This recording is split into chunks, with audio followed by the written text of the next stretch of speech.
Bueno, los estoy invitando ahora a buscar en Gálatas el pasaje que nos corresponde, capítulo 2, verso del 11 al 21, para seguir alabándolo, para seguir adorando a Dios con la respuesta a la gracia de Dios, a lo que su palabra tiene para nosotros.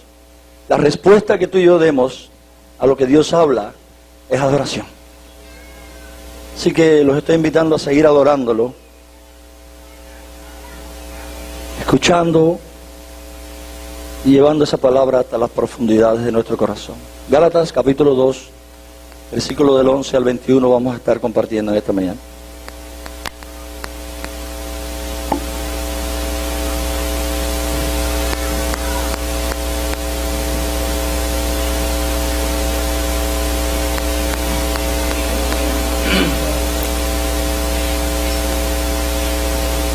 Dice la palabra: pero cuando Pedro vino a Antioquía, le resistí cara a cara, porque era de condenar. Pues antes que viniesen algunos de parte de Jacobo, comía con los gentiles, pero después que vinieron, ¿qué hacía? Dice, se retraía y se apartaba. ¿Por qué? Porque tenía miedo de los de la circuncisión. Y en su simulación, dice la palabra, participaban también otros judíos. De tal manera que aún Bernabé fue también arrastrado por la hipocresía de ellos. Pero cuando vi que no andaban rectamente, ¿conforme a qué? A la verdad del Evangelio, dice, le dije a Pedro, delante de todos: si tú siendo judío vives como los gentiles y no como judíos, ¿por qué obligas a los gentiles a judaizar? Nosotros, judíos de nacimiento y no pecadores de entre los gentiles, sabiendo que el hombre no es justificado por las obras de la ley, sino por la fe de Jesucristo, nosotros también hemos creído en Jesucristo para ser glorificados por la fe ¿de quién? De Jesucristo, y no por las obras de la ley, por cuanto por las obras de la ley nadie será justificado. Dice, y si buscando ser justificados en Cristo, también nosotros somos hallados pecadores. Y hace una pregunta: ¿es por eso Cristo ministro de pecado? Y la respuesta es automática: en ninguna manera, porque si las cosas que destruí las mismas vuelvo a edificar, transgresor me hago, porque yo por la ley soy muerto para la ley, a fin de vivir para Dios. Con Cristo estoy crucificado, dice Pablo, juntamente crucificado, y ya no vivo yo, mas vive Cristo en mí. Y lo que ahora vivo en la carne, lo vivo ¿dónde? Dice, en la fe del Hijo de Dios, el cual me amó y se entregó a sí mismo por mí. Y termina diciendo y poniendo un sello: yo desecho la gracia de Dios. Porque si por la ley fuera la justicia, hermano, por demás murió Cristo. Y yo quiero buscar hoy el tema, y le he puesto así como título, como tema: viviendo conforme a la verdad del Evangelio. Viviendo conforme a la verdad del Evangelio. Y quisiera, hermano, antes de orar, quisiera llevar a una realidad que ha estado enfrentando la iglesia cristiana durante algún tiempo. Es decir, todo estilo, toda vida tiene sus enemigos. La vida humana tiene microbios, bacterias que atentan contra ella. Toda vida tiene sus enemigos. La iglesia no es una institución seca y muerta. La iglesia es un organismo vivo. Es el cuerpo de Cristo, así lo presenta la Escritura. Y es una vida. Hay vida creada. Ahora, esa vida, esa iglesia creada de nuevo en Cristo Jesús, tiene enemigos. Y desde el mismo momento en que Dios llamó a un pueblo, ha venido los enemigos, los detractores, los parásitos del Evangelio, han venido entrando para afectar a la iglesia de Jesucristo. Pero también tenemos la palabra de Dios con el antivirus, para que tú y yo no nos dejemos infectar. Y mi pregunta en esta hora, hermano, porque estamos en el siglo XXI, no estamos allá cuando se escribió la carta a los Gálatas, estamos en el siglo XXI y hay una cantidad de virus. En este caso había un virus que estaba ahí, que lo vamos a estar viendo hoy. Pero a nosotros no nos interesa tanto el virus de allá, que tal vez no aplica mucho hoy. Nos interesa el virus que está pasando hoy dentro de la iglesia, hermano. Y hace poco comentaba sobre un virus que está atacando. Y por eso les decía, quiero hacer una pregunta para meditar en lo que vamos desarrollando el tema de Gálatas. ¿Cuántas de nuestras prácticas, y no estoy hablando de teorías, ahora voy a lo práctico, cuántas de nuestras prácticas, tanto en la reunión como fuera de la reunión, no son conforme a la verdad del Evangelio? Quiero que esa pregunta no se quede ahí, hermano, que esté ahí, en cada momento, en cada exposición de lo que vamos a estar hablando. ¿Cuántas de nuestras prácticas no está conforme a la verdad del Evangelio? Y le decía que la iglesia ha sido amenazada por virus, hermano. Y hoy la iglesia en sentido general está siendo amenazada por algo que se ha visto muy común, como que se ha olvidado de la palabra. Es decir, la iglesia se ha ido olvidando de la palabra y ha perdido lo que Dios está llamando a resaltar, y es la murmuración. La murmuración. Desde que el pueblo de Dios sale de Egipto, Dios envía lepra a la hermana de Moisés. ¿Por qué? Porque vivían murmurando, aun cuando tenían razones. ¿Tenían razón o no? Moisés se había casado, se había juntado que sea con una mujer que por lo que ellos creían no era correcto, y murmuró. Y Dios le dice, lepra, y es una señal, cuando Dios hace esto, es una señal de que no lo aprueba. No aprueba la murmuración. Cuando seguimos mirando toda la historia de la Biblia, hermano, el pueblo de Dios acá, Israel, después en la tierra prometida, pero en el Nuevo Testamento, acá donde aparece la iglesia después del día Pentecostés, ¿cuántas veces el Señor nos dice, ojo, porque hay un virus que no tiene que ver con la vida creída, el evangelio creído, no tiene que ver con el evangelio de la gracia de Dios? Por eso dice en el Nuevo Testamento, no murmuren unos contra otros. ¿Qué dice el Nuevo Testamento? No os quejéis unos contra otros. Y también dice, si alguno tiene queja contra otro, también dice cómo funcionar, porque la iglesia de Cristo no funciona a tu antojo y al mío, funciona a la manera en que Él la creó. Quiere decir que para todo hay, menos para la murmuración. Entonces yo los invito a estar ahí en Gálatas, hermanos. Y esta carta se ocupa de una división social, como estuvimos viendo cuando empezamos, y vamos a estar, les decía, agosto, trabajando con el evangelio que está en Gálatas completo. La carta se ocupa de una división social y racial en las iglesias de Galacia. Un grupo de maestros en Galacia enseñaban que los gentiles debían practicar todas las costumbres y ceremonias de la ley de Moisés para ser aceptados y agradables a Dios, lo cual constituía, hermano, un ataque al mismo evangelio. Oremos. Señor, no permitas que los virus de la carne entren a la nueva vida que tenemos en Cristo. Ayúdanos para usar lo que tú pusiste en tu palabra para nosotros contrarrestar los efectos de estos virus nocivos que están afectando a nuestra iglesia y las iglesias en esta parte del continente. Ayúdanos, Señor, porque tu palabra no está ahí para que nosotros simplemente tengamos un estilo de lectura.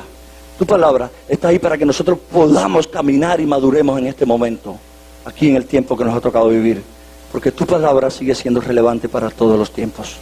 Ayúdanos hoy, Dios, para que al salir de aquí podamos llevar un corazón rendido a ti, Dios, examinándonos constantemente por lo que tu palabra nos está diciendo. Y gracias porque tenemos en Cristo redención, tenemos perdón. Gracias por Él. Amén y amén. Cuando prediqué el primer tema, hermano, hablábamos en los versos del 1 al 5 y vimos el apostolado de Pablo, el cual él mismo dijo, no es de hombre, es del mismo índole de los 12. Un apostolado único como los 12, que no existe más. En el capítulo del 6 al 10, Pablo expresa su indignación con las iglesias de Galacia. ¿Por qué?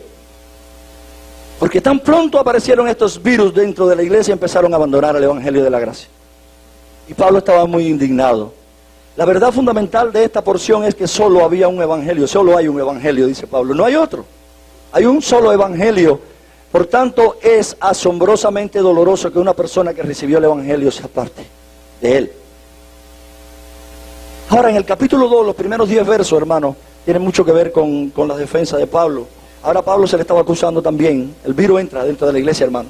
Siempre hay detractores dentro de la iglesia. Siempre hay instrumentos no del Rey de Reyes. Y yo le decía a mi hermano que quisiera que esta lámina estuviera puesta, hermano, porque yo voy a ir a un solo lugar, el único lugar que sana tu corazón y el mío. y sigue siendo el Cordero de Dios. Ahí, en la cruz del Calvario, el león de la tribu de Judá y el Cordero se juntaron. Rey y Cordero.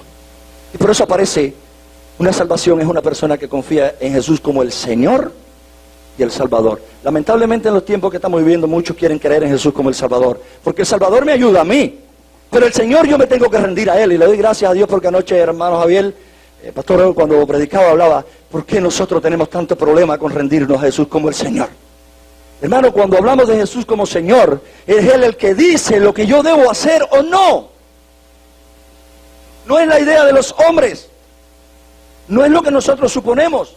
Y por eso yo le pedí, hermano, que pusiera la imagen ahí, hermano, porque cuando hablamos de la cruz tenemos al Cordero de Dios, pero tenemos al león de la tribu de Judá, el Rey de Reyes, el Señor nuestro. Así que en los primeros versos del 1 al 10 del capítulo 2, a Pablo se le estaba acusando, hermano, de que el evangelio que predicaba era distinto al evangelio que predicaban los apóstoles de Jerusalén. Yo lo invito, después de que tengan tiempo en su casa, hermano, y como hicimos con Filipenses, que empiecen a leer la carta completa y que la empiecen a leer, hermano, porque cada domingo vamos a estar hablando de esta carta, Dios mediante. Y pueden ver ahí en los primeros 10 versos del capítulo 2 cómo se le estaba acusando a Pablo de una manera falsa. Ahora, para su defensa, Pablo relata lo que sucedió en el segundo viaje en Jerusalén.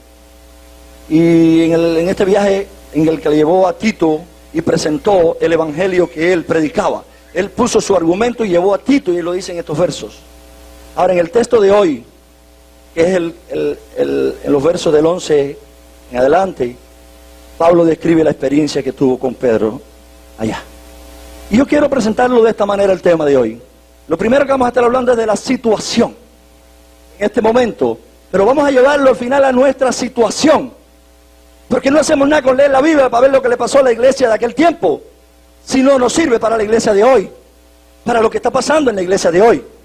Así que lo primero que vamos a estar viendo, el primer punto, es la situación. Lo segundo es la respuesta de un hombre inspirado por Dios. Y el tercer punto que vamos a estar viendo, hermano, es la aplicación para ti y para mí en estos tiempos de esta enseñanza de la palabra de Dios. Así que la situación, ¿cuál era la situación? Y dice el verso 12 y el verso 13, antes que viniesen algunos de parte de Jacobo, Jacobo estaba en Jerusalén, antes que viniesen algunos de parte de Jacobo, comía con los gentiles. Esto era lo que hacía este hombre, Pedro. Pero después que vinieron, ¿qué hacía? Cuando llegaron los de Jacobo, ¿qué hacía este hombre? Se retraía y se apartaba. ¿Por qué? Porque amaba al Señor, dice. No, porque tenía miedo de los legalistas de la circuncisión. Y en su simulación aparece inspirada por el Espíritu de Dios. Era un simulacro. Participaban otros también. La pregunta que no se nos olvide, hermano, porque para ahí vamos. Los simulacros dentro de la iglesia le lleva a que otros se enreden, y casi siempre los más débiles. Participaban también otros judíos, de tal manera que aún Bernabé fue también arrastrado por la hipocresía. Y me inspira mucho las palabras que usa el Espíritu de Dios aquí: hipocresía, doble vida. El evangelio produce una vida, ellos estaban viviendo otra vida, y le llama hipocresía. ¿Qué fue lo que sucedió en Antioquía? El verso 11 dice: cuando Pedro vino a Antioquía, ¿qué dice, hermano? Me gustaría que estén siguiendo conmigo, porque no quiero que piensen que son palabras humanas, sino la Escritura es lo que vamos a estar moviéndonos. Y si Dios no te habla, o Dios no me habla, no creo que ningún hombre pueda cambiar mi corazón ni el tuyo. Así que, cuando vino a Antioquía, ¿qué hizo el apóstol Pedro? Se opuso. ¿Cómo? Cara a cara. ¿Por qué? ¿Será que Pedro tenía algo que Pablo no tenía y Pablo se sentía ahora incómodo por Pedro? Nos dice ahí la palabra, porque era de condenar. La acción que estaba llevando este hombre era de condenar, dice. ¿Y qué fue lo que hizo Pedro? ¿Cuál fue la acción? ¿Cuál es el problema de Pedro? El verso 12 dice: antes de venir algunos de parte de Jacobo, comía con los gentiles, pero cuando vinieron, empezó a retraerse y apartarse porque temía a los de la circuncisión. Ese era el problema. una vida divorciada del evangelio de la gracia de Dios, porque el evangelio de la gracia de Dios dijo que Dios quitó la pared entre judíos y gentiles y ahora hay un solo pueblo, judíos y gentiles, no dos. Ahora, lo que sucedió fue que cuando Pedro llegó a Antioquía, a pesar de ser judío, estaba viviendo como gentil. Pedro no estaba negociando sus convicciones, para nada, hermano. Pedro estaba disfrutando de la libertad del evangelio. Ahora, Dios le había mostrado a Pedro que él aceptaba a los gentiles por medio de su sola fe en el Mesías. Dios se lo había mostrado allá cuando fue a casa de Cornelio. Ahora, cuando vino un grupo de judíos de Jerusalén, los cuales predicaban que era necesario sujetarse a ritos, que predicaban leyes, hermanos, reglas y leyes, y no gracia. Cuando vino un grupo de judíos que le enseñaban esto, que era necesario ajustarse a los ritos para ser salvo, Pedro se comportó entonces como un perfecto esclavo. ¿De dónde tú y yo fuimos rescatados, hermano? De la esclavitud del pecado a una vida libre para oír la voz de Dios. Y ahora Pedro comportándose como esclavo, volviendo atrás. Así que como esclavo comenzó a retraerse, a apartarse, y esto era una manera de decir que no compartía con gentiles, que no se hicieran judíos. Estaba dando un mensaje con esa acción, estaba dando un mensaje. Estamos dando un mensaje con cada acción. Ahora, ¿por qué lo hizo Pedro? ¿Por qué Pedro se comportó de esa forma, a pesar de que estaba convencido de que Dios había hecho un solo pueblo? ¿Por qué? La palabra clave ahí dice miedo. Miedo. Y o nos mueve el amor a Dios o nos mueve el miedo. O nos mueve Él o nos mueve el miedo. ¿Por qué hizo esto? Por miedo. Y la palabra clave que aparece es porque dice temía a los de la circuncisión. Posiblemente, como se dice en el ambiente cubano hoy, la presión del grupo lo llevó a actuar así. Pero fue pecado de Pedro, no fue del grupo. Y ese miedo a los hombres lo llevó a la hipocresía. Pues el verso número 13 dice, y el resto de los judíos, ¿qué hicieron? Ante un hipócrita así, actuando en este momento. ¿Qué hicieron? Dice, se le unió en su hipocresía. Aunque en las aplicaciones quisiera llegar un poquito más allá, hermano. Quiero que tú estés en la pregunta. Porque en tus acciones y las mías, estamos arrastrando a otras personas. O los arrastramos a los pies del Salvador y el Señor, o los arrastramos fuera de Él. Así que ese miedo lo llevó a la hipocresía. El resto de los judíos, se le unió en su hipocresía. Y todo esto no fue más que un juego o una actuación, porque Pedro no actuó por una convicción teológica, hermano. Por eso le decía que muchas veces los que se van detrás de cualquier cosa son los que no tienen fuerte convicción teológica. Porque el que tiene una fuerte convicción teológica no se va detrás de cualquier cosa. Ahora, Pedro no actuó por la convicción teológica. Dice ahí que actuó por miedo. Por temor a la presión del grupo. Y luego esa hipocresía de Pedro, movida por el miedo, engendró legalismo. Y es lo que casi siempre pasa. Legalismo, y en ese caso puede ser descrito como un imponer sobre otros un asunto que Dios no ha dicho. Quería imponer sobre los gentiles algo que Dios no ha dicho. Y muchas veces lo que nosotros interpretamos y creemos que es lógico, queremos ponérselo a otro y queremos medir a todo el mundo por el mismo paquete cuando Dios no ha hablado. Y muchas veces nuestro legalismo, hermano, no es más que una actuación hipócrita que se deriva del miedo a otros, pero no del amor a Dios. Por eso le decía, estemos revisando, porque al final vamos a llegar a un punto donde vamos a estar meditando internamente. Pero hermano, nuestro legalismo muchas veces no es más que una actuación hipócrita motivada por el miedo y no por el amor a Dios. ¿Cómo reaccionaron los demás judíos ante la acción de Pedro? ¿Cómo? Lo dice el pasaje.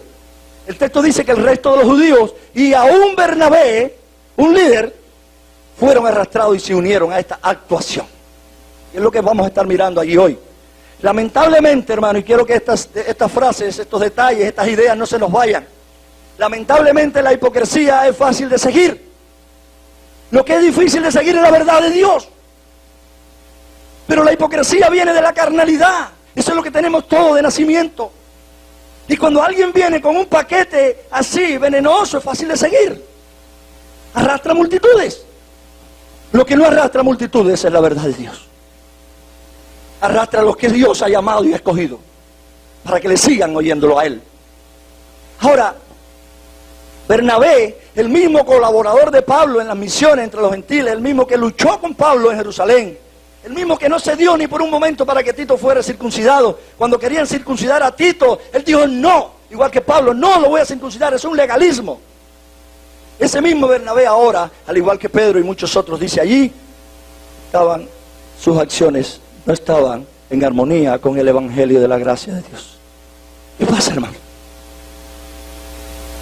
¿Cuál fue la respuesta del Espíritu de Dios, utilizando al siervo de Dios, Pablo? ¿Cuál fue la respuesta? Y dice el verso, para los que están siguiendo, el verso 14 al 21, pero cuando vi, y ahí está la respuesta, un instrumento de Dios que sabía para qué Dios lo había llamado, que sabía la verdad. Y dice, cuando vi que no andaban rectamente, conforme, ¿a qué? A la verdad del evangelio. ¿Qué dice? Le dije a Pedro delante de todos, si tú siendo judío vives como gentil, le estaba diciendo con estas preguntas, hipócrita Pedro, si tú siendo judío vives como gentil y no como judío, ¿por qué obligas a los gentiles a judaizar? Nosotros somos judíos de nacimiento y no pecadores entre los gentiles, sabiendo que el hombre no es justificado por las obras de la ley, sino por la fe de Jesús. Nosotros también hemos creído en Jesús para ser justificados por la fe de Jesús y no por las obras de la ley, porque por las obras de la ley, ¿saben, hermano? Por cumplir reglas y normas, nadie será salvo. Las obras de la ley, hacer obras en cumplimiento, nadie será salvo. Ahora dice allí, y si buscamos ser justificados en Cristo, que es a donde nos está llamando la palabra siempre, a Cristo, si buscamos ser justificados en Cristo, dice, también somos nosotros, o somos hallados pecadores. Y la pregunta que salta rápido, porque a Pablo le encanta esta dinámica, dice, ¿es por eso Cristo ministro de pecado? Y la respuesta clara es, no, no. Porque, argumentos, porque las cosas que destruís y las vuelvo, dice, a edificar, ese hace. Transgresor, porque yo por la ley soy muerto, y eso es lo que dice el apóstol Pablo en Romanos capítulo 7 también, yo por la ley soy muerto a fin de vivir para Dios. Estábamos casados con la ley, y alguien tenía que morir, y la ley era buena y nosotros somos malos, y lo que dice la escritura en Romanos, quien murió fuimos nosotros el día que Cristo murió, y ahora soy muertos a la ley, pero vivos para Cristo. Y lo que estaba haciendo Pablo era virando atrás al esposo antiguo. Por eso dice, con Cristo. Y reafirma, hermano, no podemos quitar esta frase, porque esta frase se ha quitado para poner cantidad de cosas arriba de ella. No la podemos quitar de ahí. Después de reprender a una persona que estaba virando al legalismo, le dice, estoy crucificado con Él. El día que Él fue crucificado, yo fui crucificado. Y esa es una verdad que el Evangelio enseña. Estoy justificado juntamente, crucificado con Cristo, y ya no vivo yo. Yo morí. Ahora vive Cristo en mí. Y sigue diciendo, y lo que vivo ahora, lo vivo por la fe en Él, el cual me amó y se entregó. Ese es el Evangelio de la gracia. Pablo acaba de decir, yo estoy viviendo confiando en el Evangelio de la gracia de Dios, y nada más. No desecho, dice, la gracia de Dios. ¿Qué es lo que estaba diciendo Pablo con esta afirmación? Pedro, desechaste la gracia de Dios. Desechaste la gracia de Dios. Cuando empiezas a vivir por reglamentos y cumplimientos, desechaste la gracia de Dios. Y él dice, no desecho la gracia de Dios. ¿Por qué? ¿Por qué no desecha la gracia de Dios? Qué bueno que hemos estado teniendo un devocional hoy, apuntando al Evangelio de la gracia de Dios. Él dice, no desecho la gracia de Dios porque si por la ley fuera la justicia, que es lo que creen los legalistas dentro de la iglesia, y los legalistas en el tiempo de Jesús, y los legalistas en todo tiempo. Si por la ley fuera la justicia, ¿qué dice él? Por gusto murió Jesucristo. Por tanto, Pablo dice, no desecho la gracia de Dios, porque la justicia solamente viene por la gracia de Dios. Así que, ¿cómo respondió Pablo ante esta actuación, hermano? Y quiero que estemos mirando porque hay varios factores que vamos a estar llegando hasta en el final de esta prédica, hermano. ¿Cómo tú y yo debemos responder ante tal cosa dentro de la iglesia? ¿Cómo respondió Pablo ante esta actuación hipócrita que estaba arrastrando a otros, incluyendo a líderes? ¿Cómo respondió Pablo?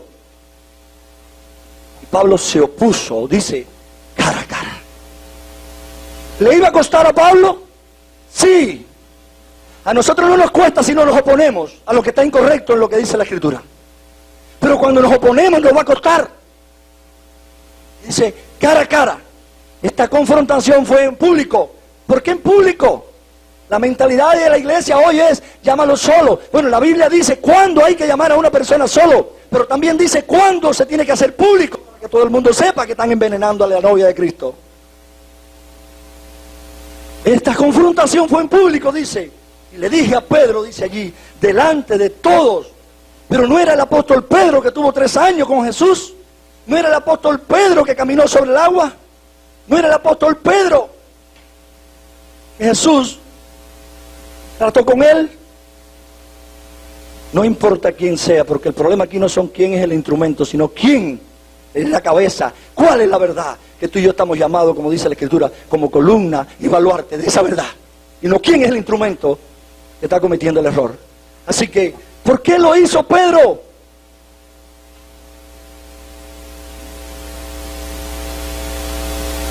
Y la otra pregunta, ¿por qué lo hizo Pablo? ¿Por qué Pedro hizo lo que hizo y por qué Pablo hizo lo que hizo? ¿Por qué contradijo a otro apóstol de Cristo públicamente? ¿Era por exhibicionismo? ¿O por el deseo de ganar un argumento? ¿Será por eso? ¿O era porque veía a Pedro como un rival peligroso? ¿Pedro es un líder que me va a hacer sombra? ¿Sería por eso? No. Pablo actuó de la forma que actuó porque había un profundo problema. Es decir, porque era una profunda preocupación que él tenía por un principio teológico vital que estaba en juego. Había un principio teológico en juego, hermano. Y él actuó así porque había algo más importante que él mismo y que el otro. Y era Dios. Y había un principio teológico en juego. Así que Pablo dice, cuando vi, y ese es el principio teológico que estaba en juego, cuando vi que no andaban con rectitud o rectamente conforme a la verdad del Evangelio. El Evangelio no es el resultado del Evangelio, lo hemos estado diciendo. El Evangelio es una buena noticia de una vida perfecta que solo pudo vivir Jesús, de una muerte perfecta y de una resurrección que el Padre hizo en él. Pero ese Evangelio creído produce una vida de acuerdo con él. Esta vida no es el Evangelio. El Evangelio es la buena noticia de la vida de Jesús. Ahora, ¿qué vio Pablo aquí? Que no andaba rectamente conforme al Evangelio. Y fue lo que él vio. Y Pablo no vio el comportamiento de Pedro simplemente como grosero. ¿Está hablando grosería? No. Pablo no vio eso solamente, sino como algo mucho peor, mucho más malo. Pedro no estaba actuando como corresponde a la integridad del Evangelio. Hermano, la pregunta que traíamos desde el principio, quiero que siga por aquí. ¿Cómo estamos actuando? Quiero que en toda esta revisión y en este final estemos pensando, hermano, en esta semana que pasó. Estemos pensando en estos 15 días que han pasado. Y que estemos pensando en este mes. Y si quieres 2 meses. Y que estés revisando tu actuación. Si has estado arrastrando a otro a un veneno. O si has estado llevando a los pies del Salvador. Si has estado anunciando, voceando, que dice la palabra, las virtudes del Cordero. O has estado voceando veneno. Ahora, hermano, Pedro no estaba actuando como corresponde a la integridad del Evangelio. Y la verdad del Evangelio es lo que estaba en cuestión. Y el apóstol Pablo era una persona que ya no vivía él, vivía para Cristo. Y Cristo es la verdad del Evangelio. Y él vivía para él. Y dice Juan Hus, un hombre que murió por la verdad. En el taller de los que van a estar comunicando la palabra, hermano, estuvimos anunciando varias frases de este hombre. Juan Hus dice, ama la verdad. Vive la verdad. Predica la verdad. Defiende la verdad. ¿Por qué? Palabras literales de una persona que fue muerto por la verdad. Porque el que no vive la verdad, el que no ama la verdad, el que no predica la verdad y el que no defiende la verdad, traiciona la verdad. Esto es lo que Pablo no quería hacer, traicionar a la verdad. La verdad estaba siendo opacada. Y nuevamente, hermanos, los gentiles estaban siendo presionados para vivir como judíos. Quiero que tú y yo estemos examinándolos cada día, hermano. Pedro y los demás no estaban actuando con rectitud conforme a la verdad del Evangelio. Según Pablo, lo que en realidad buscaba Pedro era contar con la aprobación de los hombres. Hermano, aquí aparecen cada mañana muchas babosas atravesando el piso del salón. ¿Saben lo que va dejando una babosa cuando pasa? Un surquito. Pero no veo en cada surquito de la babosa la gracia de Dios, las virtudes del Cordero. Si por donde tú y yo pasamos, vamos dejando un surquito, pero no de las bondades del Cordero de Dios, no estamos en el llamamiento, porque somos un pueblo llamado para anunciar las bondades del Cordero de Dios. Y si además, por donde estemos pasando, vamos dejando el veneno de la murmuración, que es contrario al Evangelio de la gracia, deberíamos ir, postrarnos delante de la cruz del Cordero. Porque la murmuración no es de Dios.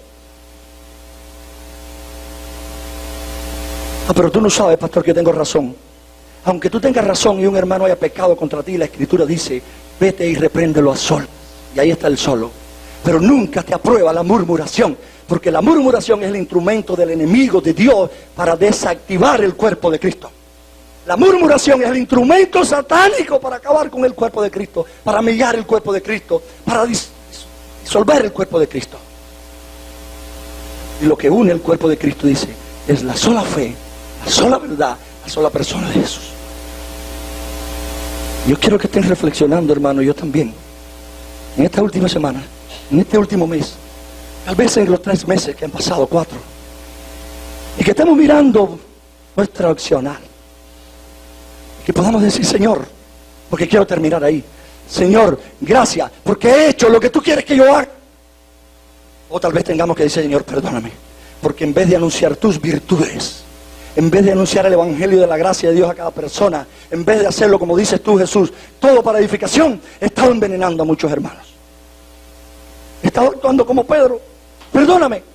Hermano, no nos desanimemos. Fallamos. Pero tenemos un Cristo que nos vuelve a recibir. Si arrepentido, vamos a Él. Así que, hermano, Pablo lo que en realidad buscaba, Pablo lo que en realidad buscaba era contar con la aprobación, con lo de los hombres, en lugar de mantenerse firme en la verdad de Dios. Y muchas veces cuando hacemos todo esto, lo que queremos es aprobación de los hombres. ¿Quieres saber, hermano? Vete, reúnete con una persona y empieza a murmurar. ¿Y sabes lo que tú estás buscando con la murmuración? Que la persona que está ahí recibiendo tu murmuración, tu queja, tu no sé cuántas cosas, tú lo que estás buscando es que esa persona apruebe tu idea.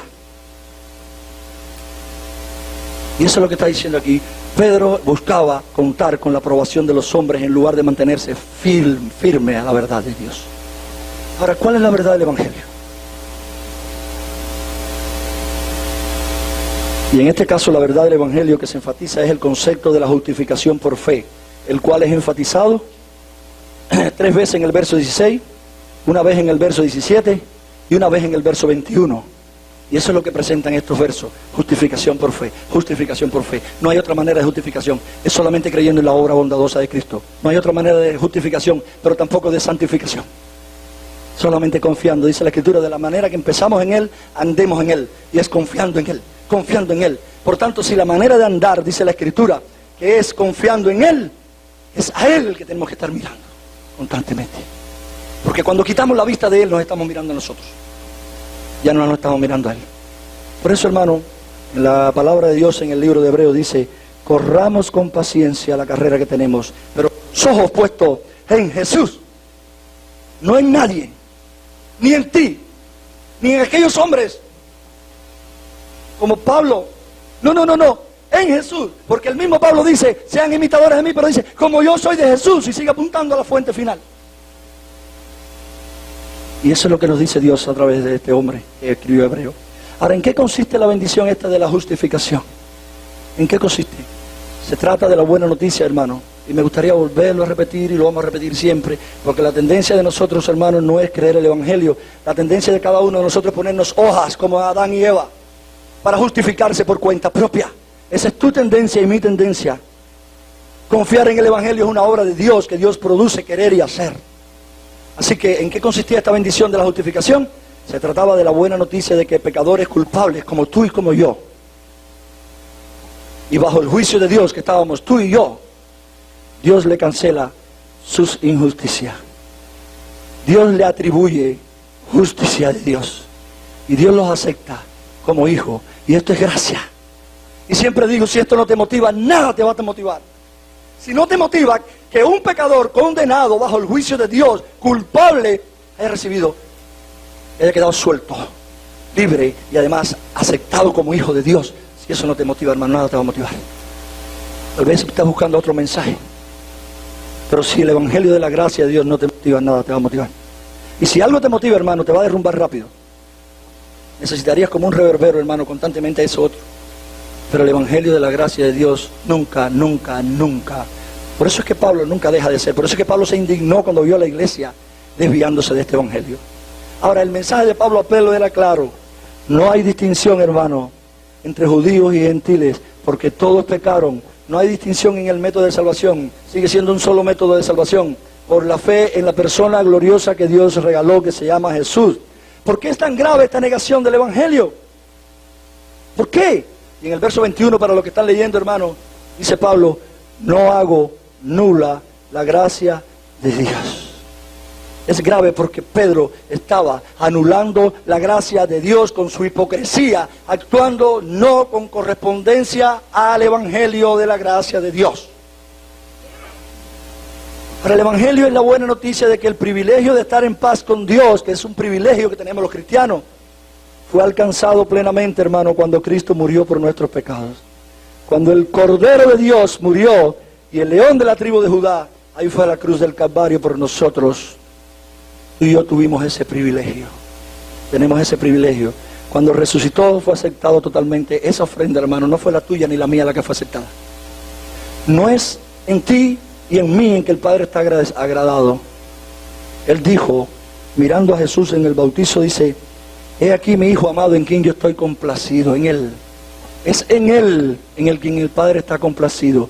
Y en la transfiguración volvió a decirle a aquellos que estaban ahí, he aquí mi Hijo amado en quien estoy complacido. Y dice algo más, a Él escúchenlo.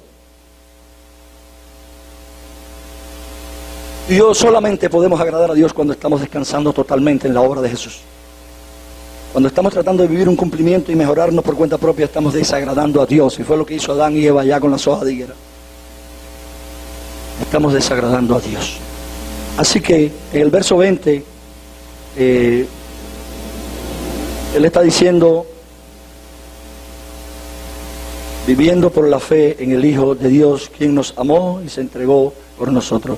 Si le agregamos otro requerimiento, y ojo hermano, porque los venenos de la vida cristiana entran muy sutil. Si le agregamos otro requerimiento que estimulen a las personas a descansar sobre sus propias obras, sean religiosas o sean culturales o ambas, estamos atacando el Evangelio de la gracia de Dios. Si la justificación no es solo por fe, entonces Cristo murió por gusto. Y eso es lo que dice el apóstol. El creyente ha sido liberado de la ley para que pueda pertenecer a otro, hermano. Ya no pertenecemos, ya no somos esclavos, dice Pablo en Romanos, ahora pertenecemos a Cristo. Y lo que dice la Escritura es que si hemos muerto y hemos vivido en Cristo, vivamos para Él. Por tanto, Él en nosotros y no nosotros, por cuenta propia. Así que, mis hermanos, Tim Keller, un pastor en Nueva York, dice, mientras tratamos de ser justificados por medio de las obras, algo que nosotros hacemos, nunca vivimos para Dios. Me gustaría repetir esto, hermano. Mientras tratamos de ser justificados por medio de algo que hacemos, de las obras, nunca vivimos para Dios, sino para nosotros mismos. Pues salvarnos por obras es una forma de obtener algo de Dios, pero no agradar a Dios. Pero nada nos da más motivo para vivir, termina Tim Keller diciendo, Nada nos da más motivo para vivir de una manera fructífera. ¿Y la Biblia no dice que Dios espera fruto de nosotros, hermano? Sí. Y dice Tim Keller, nada nos da más motivo para vivir de una manera fructífera que el hecho de saber que ya hemos sido aceptados por Dios. Y si esa verdad, que he sido aceptado por los méritos de Jesús, he sido aceptado y soy un hijo de Dios, eternamente seré hijo de Dios. Porque el mismo Hijo de Dios, no por adopción, sino Hijo de Dios, Jesús, dijo que tu vida y mi vida no solamente están en las manos del Padre, están en las de Él también. Y dice, y nadie las puede arrebatar de mis manos. Hermano, dice, Pablo después entendiendo todo esto, dice, ni lo alto, ni nada. Y termina diciendo, ni ninguna otra cosa creada, ni tú, hermano, que eres creado, puedes quitar el regalo de la aceptación, de la salvación de Cristo. Eso es lo que dice, ni ninguna otra cosa creada nos puede separar del amor de Dios que es Cristo Jesús. El amor de Dios es una persona, sustituto, para que el día del juicio esa persona diga, yo pagué. Nadie nos puede separar de eso. Hermano, y eso en vez de llevarnos, como siempre digo, a pecar, debería trabajar en tu corazón y el mío, para llevarte a decir, Señor, perdóname. Mira mi maldad. Mira mi maldad. Mira cómo aprecio poco la obra tuya. Debería llevarnos en arrepentimiento, como dice la misma Escritura, cada día. Así que si esa vida de fe en Él, esa vida de fe en Él es la que nos da protección. Esa vida de fe en Él es la que nos da motivación.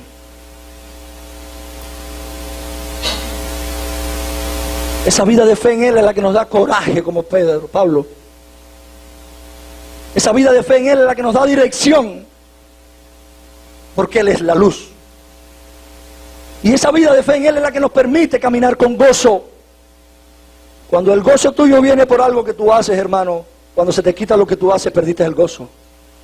Cuando el gozo tuyo viene por algo que tú crees que está muy correcto, cuando te lo corrigen, perdiste el gozo. Pero cuando el gozo tuyo viene por confiar en Él, nadie lo puede quitar, porque la vida de Él es perfecta.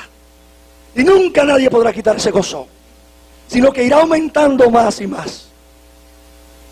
Es lamentable como muchos pierden el gozo.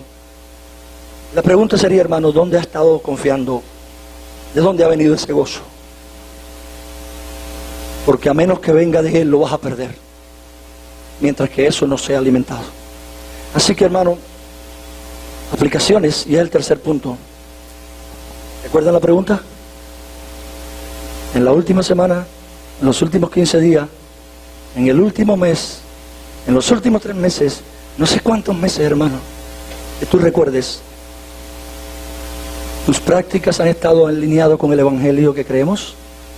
¿O hemos estado como la babosa regando un veneno y tratando de engañar a otros hermanos más débiles, casi siempre tratando de envenenar, aun cuando la Escritura dice que tú y yo todo lo hagamos para edificación?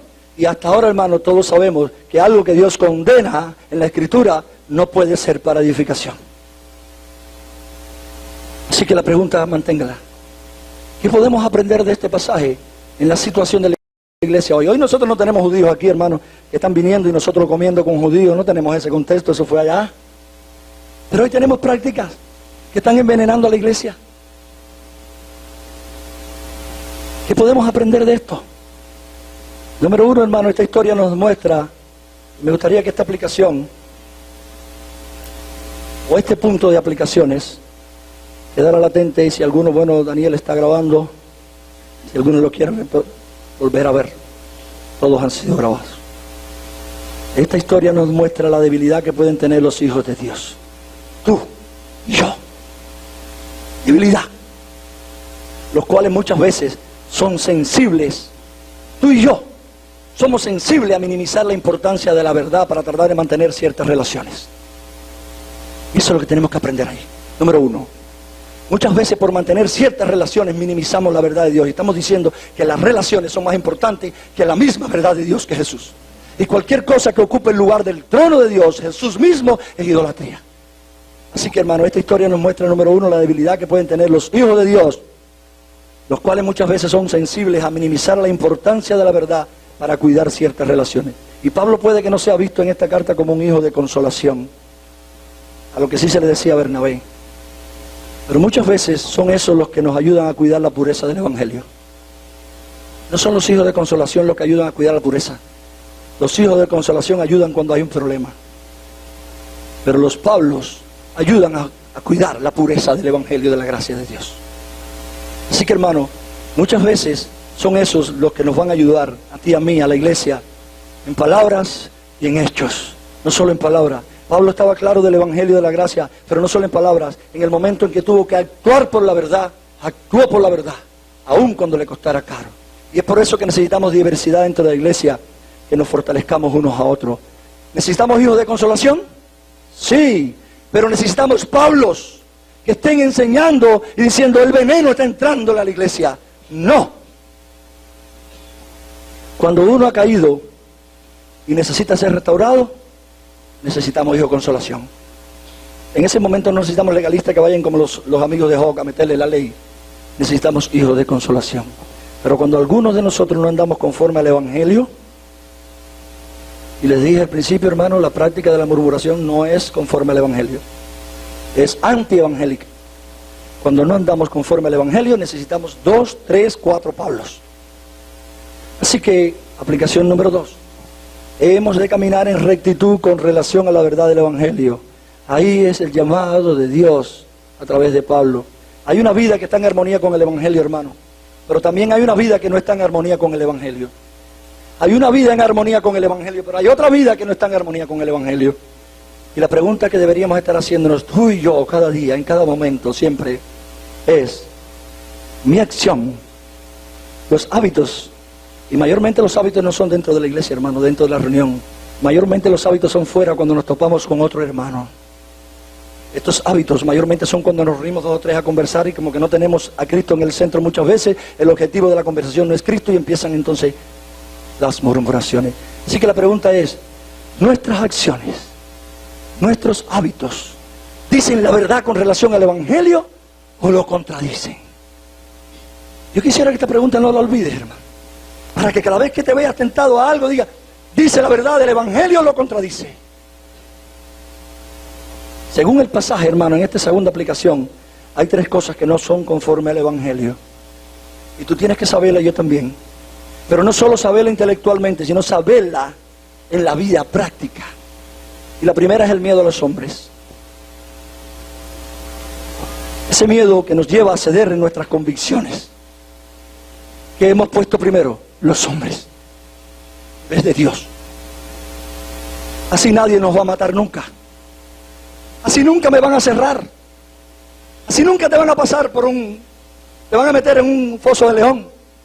¿Saben por qué estos hombres fueron quemados, matados, los de Hebreo? Porque fueron fieles a la verdad del Evangelio de la gracia de Dios, fieles a Jesús. Y se opusieron, como Martín Lutero se opuso a la barbarie que estaba pasando. Así que, hermano, el miedo a los hombres es una de las 3 cosas que no son conforme al Evangelio. No son. Pero como Pablo hemos de oponernos a ellos, a esos que niegan el Evangelio, sea en palabra o en hecho. Y la falta de confrontación, me gustaría que esta otra frase dentro de esta misma aplicación quedara grabada, hermano. La falta de confrontación muchas veces no es humildad, y muchas veces le pintamos y le decimos: es que yo soy humilde. La falta de confrontación muchas veces no es humildad, sino cobardía.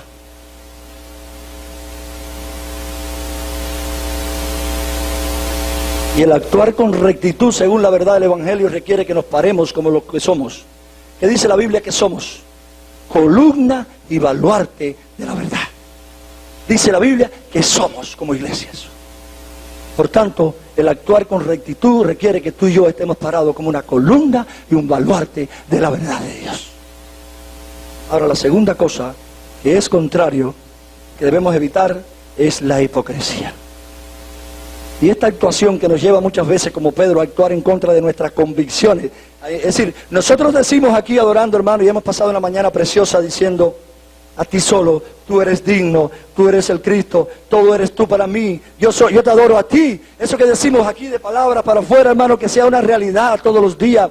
Pero muchas veces, hermano, lo que decimos que Él es mi todo, Él es mi Señor, 10 minutos después de terminar la reunión ya cambió. Empezamos ahora a murmurar. Si Él es mi Señor, ¿por qué murmuramos? Si el Señor fue el que dijo: no murmuréis, no se quejen uno contra otro. Hay un proceso en la Biblia, hermano, si estuviéramos estudiando cada día la Escritura, que es lo que los estoy invitando hoy, hermano, cada día, para ver qué hacemos en cada situación, en vez de preguntarle a otro que me va a envenenar, ¿qué hacemos? ¿Qué quiere Dios que yo haga ahora? ¿Qué quiere Él que yo haga? Para que sane a la iglesia. Porque la murmuración envenena a una iglesia. Así que, hermano, la hipocresía, que nada más tiene propósito de agradar a los hombres. Ahora, en nuestros tiempos, podemos resaltar, como les decía, la murmuración, aun cuando la Escritura dice no lo hagas, no lo hagas, no lo hagas. Aun cuando la Biblia dice hacerlo todo para la edificación del cuerpo de Cristo, vemos como muchos se desplayan en la murmuración, creyendo tener razón como María y Aarón. Y cuando Dios habló, María y Aarón, necesitas que Moisés venga para que quite tu lepra. Es decir, hermano, ¿por qué cuando la Escritura dice hacerlo todo para edificación, no oímos la voz del Cordero? Si la estuviéramos escuchando atentamente cada vez que mi corazón quiere murmurar, quejarse, la idea es no. Porque dice la misma palabra que debemos llevar todo pensamiento cautivo a la obediencia del Cordero de Dios. Y en vez de desenfrenarnos con el pensamiento que viene a mi mente y hacer todo lo que no debemos hacer, deberíamos decir no. Que mi pensamiento sea esclavo del Cristo, que fue a la cruz del Calvario. Y eso, ¿sabes lo que va a evitar, hermano? Que muchas personas se te acerquen a murmurar. Va a evitar eso. Ahora, la tercera cosa es el legalismo, el cual nos lleva a imponer sobre otras cosas que Cristo no ha impuesto. Cada uno de nosotros tiene una expectativa de la vida cristiana, hermano. Muchas veces queremos ponerle a otros lo que yo creo. Lo que deberíamos imponerle a otros, no, enseñarle a otros es lo que Dios dice. No es lo que yo creo. Y muchas veces lo que nosotros creemos así, separado de lo que Dios dice, no concuerda. Así que la tercera aplicación, necesitamos, y vuelvo, hermano, con el mismo tema, necesitamos conocer mejor el Evangelio que decimos creer. Porque muchas veces lo que creemos es una teoría del Evangelio. Muchas veces lo que creemos son conceptos del Evangelio.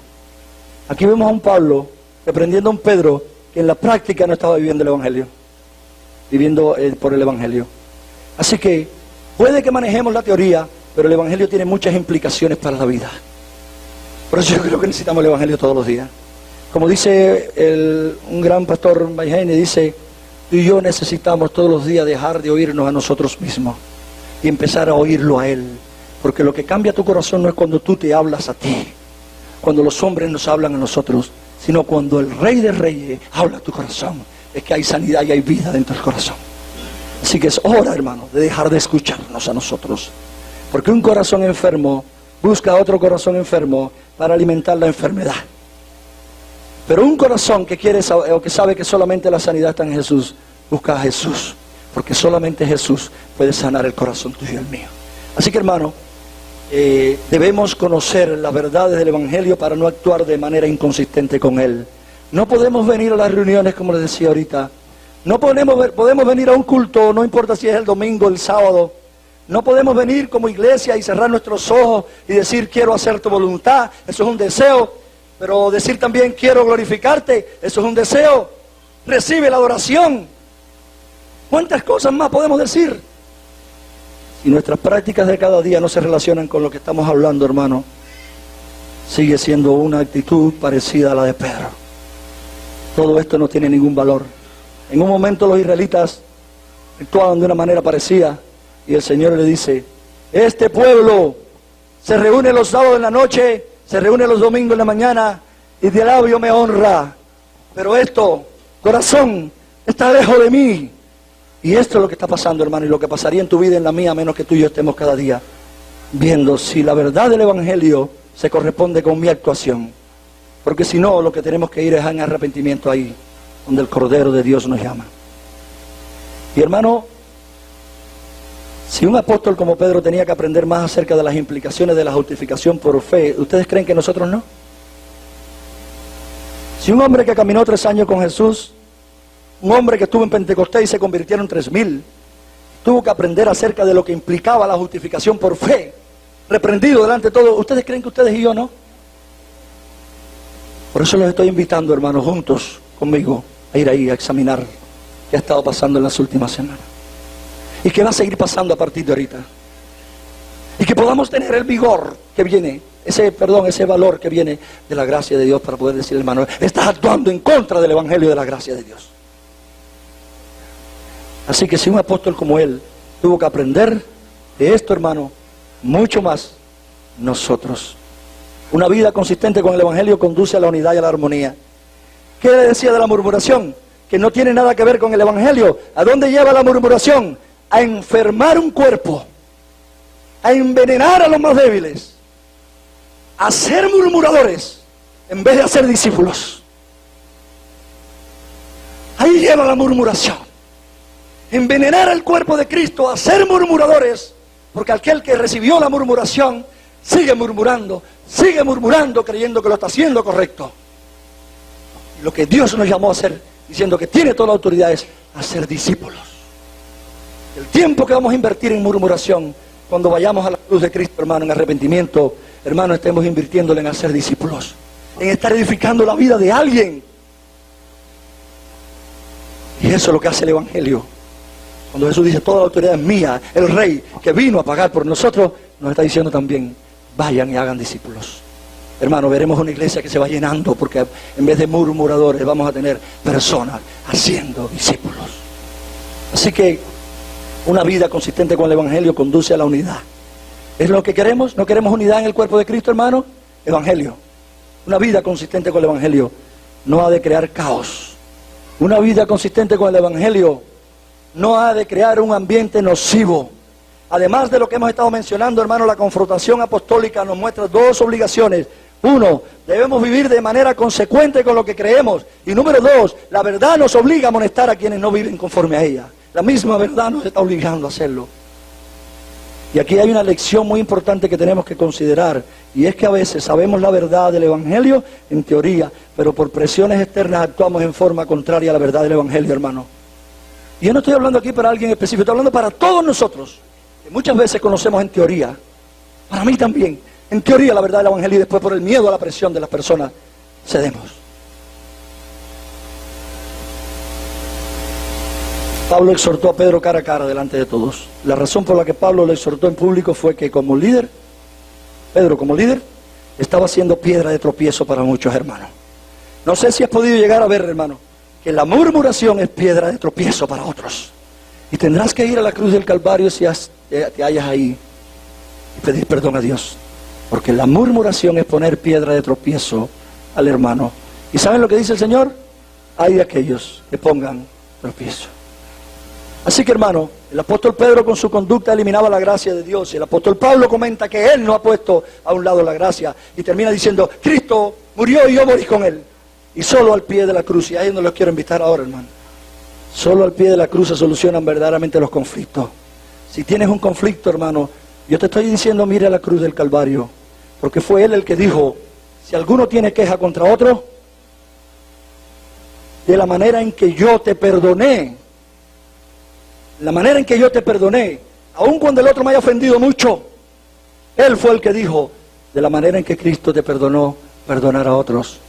Ese fue el primer mensaje que di aquí, hermano, viviendo en el perdón. Así que si hay queja contra otro hermano, ahí se resuelve. Cuando te des cuenta que tú eres peor de lo que tú te imaginas, y yo también, peor de lo que nos imaginamos. Cuando nos creemos buenos, nos parecemos mucho más a un fariseo. Así que si hay queja, hermano, no tenemos licencia para murmurar, pero sí tenemos licencia para ir corriendo a la cruz del Calvario y decir, Señor, ayúdame, alúmbrame más con el evangelio, porque tal vez no lo entiendo mucho. Solo a los pies de Jesús se solucionan los problemas. La cruz anula el orgullo, la cruz anula el miedo, la cruz anula el egoísmo y lo anula a cero, hermano, para que solo una persona suba. Y esa persona se llama Jesucristo, nadie más. Entonces, quisiera darle unas buenas noticias. Si alguno ha caído en semejantes prácticas, en esta semana, en estos 15 días, o en este mes, o hace un año, o hace no sé cuánto, hay un solo camino, hay una sola postura. Y se llama arrepentimiento. Y después, confianza. Porque Él nos está llamando constantemente para renunciar a nuestro pecado y decir, Señor, perdóname, he estado acabando con tu cuerpo. He estado murmurando. He estado actuando como María y Aarón, creyendo que teníamos razón. Y lamentablemente les decía ahorita que la hipocresía es más fácil de seguir, hermanos. Si hemos caído en esta práctica y hemos visto que tenemos muchos seguidores, hermanos, no te enorgullezcas, porque es más fácil seguir a la hipocresía que a la verdad de Dios. Muchos buscaron a Jesús por el pan y el pez, no por él, que es la verdad.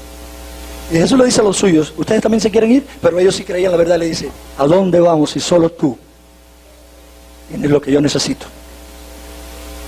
Hermano, si cada hermano que visita a otro hermano, y quiero terminar con estas 2 diapositivas, si cada hermano que visita a otro hermano, si cada hermano que se reúne, tanto con otro, con 3, con 7, con 10, en vez de murmurar y estarse quejando de otro hermano redimido por Cristo, estuviera anunciando las virtudes del Cordero y cómo esas virtudes nos sirven para cada momento en nuestras vidas, ¿sabe qué es lo que tendríamos aquí? Tendríamos una iglesia robusta en el conocimiento del Evangelio y en sus implicaciones para la vida. Y las cartas del Nuevo Testamento son las implicaciones del Evangelio. Así que tendríamos una iglesia robusta en ese conocimiento y en las implicaciones. Y como resultado de una iglesia robusta en esto, veremos sanidad en el cuerpo de Cristo. Y como resultado de tener sanidad en el cuerpo de Cristo, veremos un crecimiento en el cuerpo de Cristo. ¿Por qué, hermano?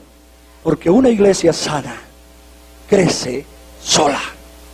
Una iglesia sana crece sola. Así que lamentablemente la hipocresía es fácil de seguir, hermano. Y esta semana todos los grupos que se están reuniendo, hermano, en esta iglesia, van a estar compartiendo de esta verdad. Así que a todo el líder del grupo les invito a que antes del día de la reunión puedan acercarse por acá, hermano. Pero esta semana todos los grupos en casa estarán compartiendo e interactuando sobre estos comportamientos nocivos y el comportamiento conforme al Evangelio. Y podamos estar exponiendo públicamente ahí en el grupo, hermano, esta realidad para sanar la iglesia. Espero que tú y yo podamos tener el mismo corazón, hermano. Señor, quiero sanar a tu novia. Quiero servir de instrumento de sanidad para tu novia, no de instrumento de daño para tu novia. Así que los estoy invitando para que en esta semana participen en las células, hermanos, en los grupos donde vamos a estar exponiendo todo esto. Que el Señor les bendiga. Amén.